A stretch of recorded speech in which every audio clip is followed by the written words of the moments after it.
باللہ من الشیطان الرجیم بسم اللہ الرحمن الرحیم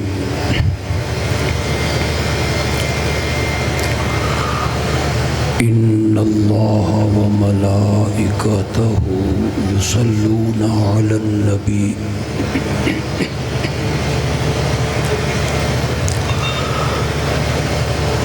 یا ایھا الذین آمنوا صلوا علیہ وسلموا تسلیما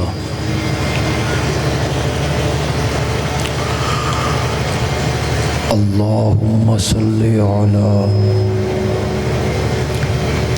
سیدنا و مولانا محمد النبی الأمی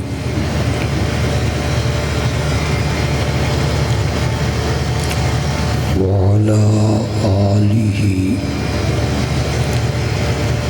وأصحابہ وبارک وسلم ثم صل علیہ۔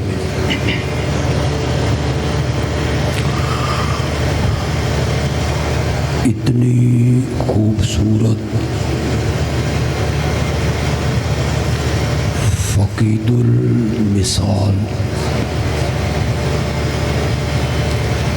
عدیم النظیر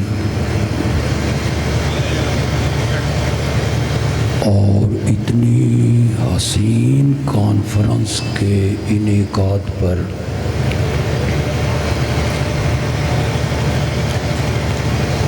انٹرنیشنل ختم نبوت سرگودا کے عہدیداروں کو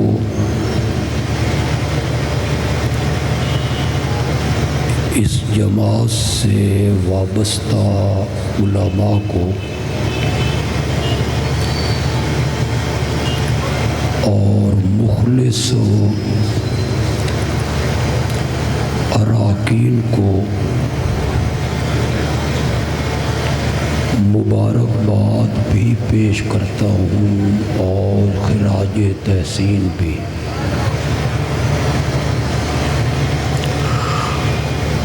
یقیناً اس کانفرنس کی کامیابی میں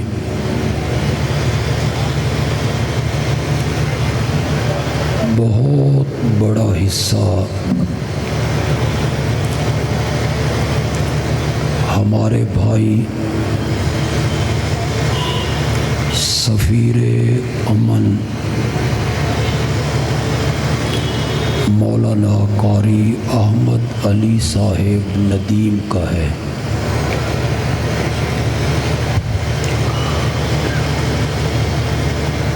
اس کانفرنس کی کامیابی میں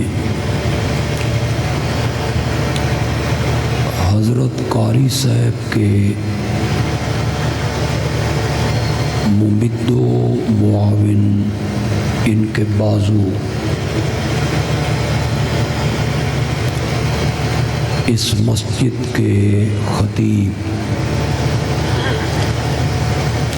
مولانا قاری وقار احمد کا بھی بہت بڑا حصہ ہے۔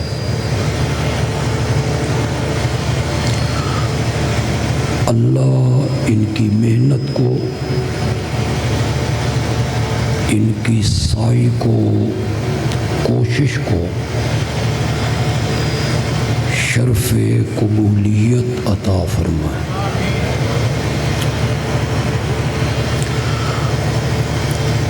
وقت بڑا مختصر سا ہے،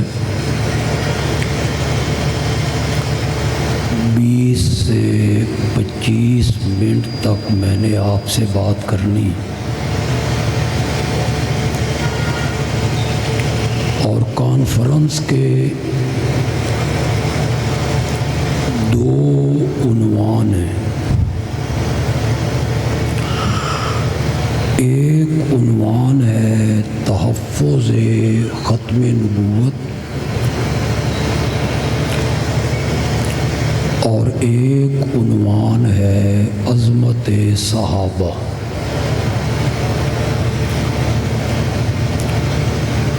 میں مختصر سے وقت میں دونوں عنوانوں پر انشاءاللہ گفتگو کروں گا۔